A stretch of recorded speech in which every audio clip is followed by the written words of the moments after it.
चलेगी उस प्रकार हमें फल मिलते हैं। जैसे कि बहुत से बार लोग बोलते हैं कि मेरे कुंडली में शुक्र तो बहुत अच्छा है, शुक्र उच्च का बैठा है, खुद की स्व राशि में है, अच्छे भाव में है, फिर भी मेरी शादी क्यों नहीं हो रही। तो इसका आंसर है दोस्तों दशा। नमस्कार, स्वागत है आप सभी का आज के इस वीडियो में, जिसमें हम लोग ज्योतिष शास्त्र में दशाओं का क्या महत्व है इसके बारे में चर्चा करेंगे। दोस्तों, दशा जो है वो हमारे जीवन में बहुत ही महत्वपूर्ण होती है। हमारे जो ऋषि मुनि हैं उनकी ये देन है, उन्होंने बहुत सी ऐसी दशाएं हमें बताई है।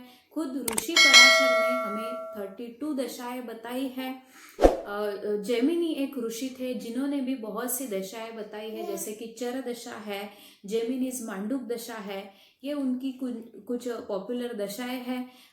वैसे ही और भी दशाएं ज्योतिष में प्रचलित है, जैसे कि कालचक्र दशा है, ब्रह्म दशा है, योगिनी दशा है। ऐसे बहुत सी दशाएं ज्योतिष शास्त्र में है, पर उनमें से सबसे पॉपुलर जो आप और हम लोग जानते हैं वो है पराशर ऋषि ने दी हुई विंशोत्तरी दशा। आपने इस बात की जरूर चर्चा सुनी होगी कि मुझे मंगल की दशा चल रही है, कोई कहता है मुझे राहु की दशा चल रही है, केतु की अंतर्दशा चल रही है। ऐसे ही हम लोग चर्चा करते हैं, तो आपने विंशोत्तरी दशा के बारे में जरूर सुना होगा। हमारे जीवन में जो भी घटनाएं घटती है ये सब दशाओं के कारण ही होती है।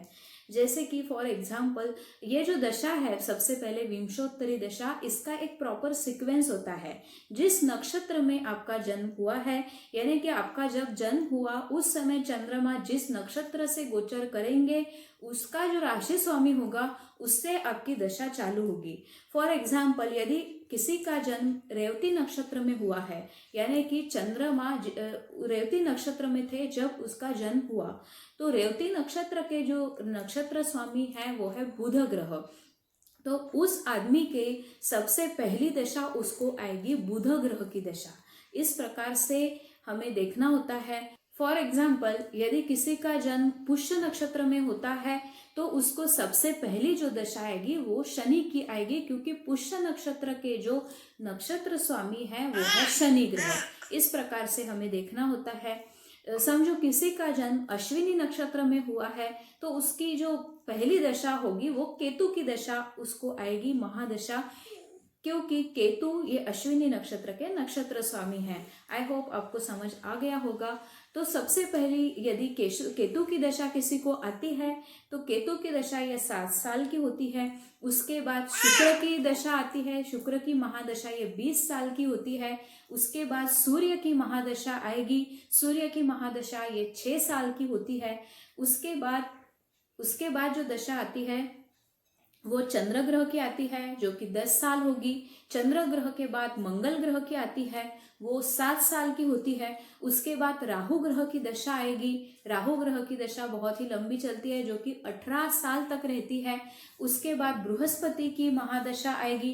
बृहस्पति की महादशा ये भी 16 साल की होती है। उसके बाद शनि की महादशा आएगी। शनि की महादशा ये 19 साल की होती है। और सबसे आखिरी में दशा आएगी वो बुध ग्रह की आएगी। बुध ग्रह की दशा 17 साल की होती है, 17 साल की बुध ग्रह की दशा होती है। ऐसा ये टोटल हम लोग ईयर्स ऐड करेंगे तो 120 साल में ये पूरी साइकिल कंप्लीट होती है। इसके बाद यदि कोई आदमी जिंदा रहता है 120 साल के बाद तो फिर वापस ये सीक्वेंस रिपीट होगा, पर 120 साल के ऊपर जीने की जो संभावना है आजकल के ज़माने में वो बहुत ही कम है। ऐसे इस प्रकार का ये जो प्रॉपर सीक्वेंस है वो सीक्वेंस फॉलो होता है विंशोत्तरी दशा में। हमारे जीवन में जो भी इम्पोर्टेंट घटनाएं घटती है वो सब इस दशाएं हमें बताती है। जिस ग्रह की दशा चलेगी उस प्रकार हमें फल मिलते हैं। जैसे कि बहुत से बार लोग बोलते हैं कि मेरे कुंडली में शुक्र तो बहुत अच्छा है, शुक्र उच्च का बैठा है, खुद की स्व राशि में है, अच्छे भाव में है, फिर भी मेरी शादी क्यों नहीं हो रही। तो इसका आंसर है दोस्तों दशा, क्योंकि हो सकता है उस आदमी को शुक्र की दशा ही ना चल रही हो, उसको दूसरे ग्रह की किसी ग्रह की दशा आ रही हो, पर जिस समय चाहिए उसको शुक्र की दशा ही ना चल रही हो। तो ग्रह कितना भी अच्छे से स्थित क्यों ना हो, पर जब भी उसकी दशा अंतरदशा चलती है तब भी वो ग्रह एक्टिव होके हमें जो डिजायर्ड रिजल्ट्स है वो तभी जाके हमें मिलते हैं। कभी कभी हमें ये देखने को मिलता है कि जो शादी की उम्र है, उस उम्र में उस आदमी की शादी ना होते हुए 40 साल की उम्र में शादी हो गई। पहले जब शादी की उम्र थी उस समय बहुत से लोगों ने ढूंढा, बहुत से रिश्ते आए, पर कुछ हो नहीं पाया, उसकी शादी नहीं हो पाई। फिर घर वालों ने और सबने उम्मीद छोड़ दी थी कि अभी इस बंदे की शादी होगी, पर ऐसी कुछ दशा चली जिसमें एक रिश्ता आया और सब कुछ तय होके उसका विवाह भी हो गया। तो ये सब दशाओं का ही खेल है। जिस ग्रह की दशा चल रही होती है वो एक ड्राइवर की तरह काम करता है, हमारे इस जीवन रूपी रथ का वो एक संचालक बन जाता है, एक ड्राइवर बन जाता है। इसीलिए जिस ग्रह की दशा चल रही हो उसके अकॉर्डिंग हमें परिणाम मिलते हैं। बाकी चाहे आपका ग्रह कितने भी अच्छे से स्थित क्यों ना हो, पर उसकी दशा अंतरदशा में ही आपको उसके परिणाम देखने को मिलेंगे। जीवन में कब कौन सी दशा आती है ये भी बहुत ही महत्वपूर्ण है। सही समय पे सही दशा चलना, इसका भी बहुत ही महत्व है। वो एक एग्जाम्पल के तौर पे हम लोग समझते हैं कि समझो कोई आदमी है जो जवान है, 20-25 साल की उम्र है और उसको शुक्र की महादशा चलेगी, तो बहुत ही भाग्यशाली हम लोग कह सकते हैं। क्योंकि शुक्र ग्रह ये लव, रिलेशनशिप, शादी, इनके कारक ग्रह है। तो उस समय जब जवानी में वो आदमी होगा तो उसको यदि शुक्र की दशा चलेगी तो सब कुछ उसका टाइम पे हो जाएगा, विवाह हो जाएगा, संतान सुख की भी प्राप्ति होगी। तो इसीलिए ये बहुत ही मायने रखता है कि कौन से समय कौन सी दशा चल रही है। फॉर एग्जाम्पल, यदि कोई आदमी है, दूसरी एक केस हम लोग लेते हैं जिसकी उम्र 20-25 साल की शादी की उम्र है और उसको केतु की महादशा चल रही है, समझो। तो केतु ये वैराग्य के कारक ग्रह है। अभी सब लोग पीछे उस उम्र में रहते हैं कि भाई तुम शादी कर लो, यही समय है। उस आदमी को हर एक ने समझाया पर उसका शादी करने का मन ही नहीं हुआ, क्योंकि दोस्तों केतु ये वैराग्य के कारक है, डिटैचमेंट को दर्शाते हैं, अध्यात्म की तरफ आदमी को लेके जाते हैं। तो जो समय था शादी का, उस समय उस आदमी का मन ही नहीं किया कि मैं शादी कर लूं। और फिर दिक्कत यहाँ पे नहीं है, आती है कि बाद में केतु ग्रह के बाद में शुक्र की महादशा चलेगी। शुक्र की महादशा 20 साल की होती है और जब उसकी शादी की उम्र थी तब उसने मना किया, तब उसकी शादी नहीं हुई। फिर वो बाकी लोगों को देखेगा, उसको लगेगा कि अरे बाकी लोग बहुत ही खुश हैं और मैं ही अकेला हूँ।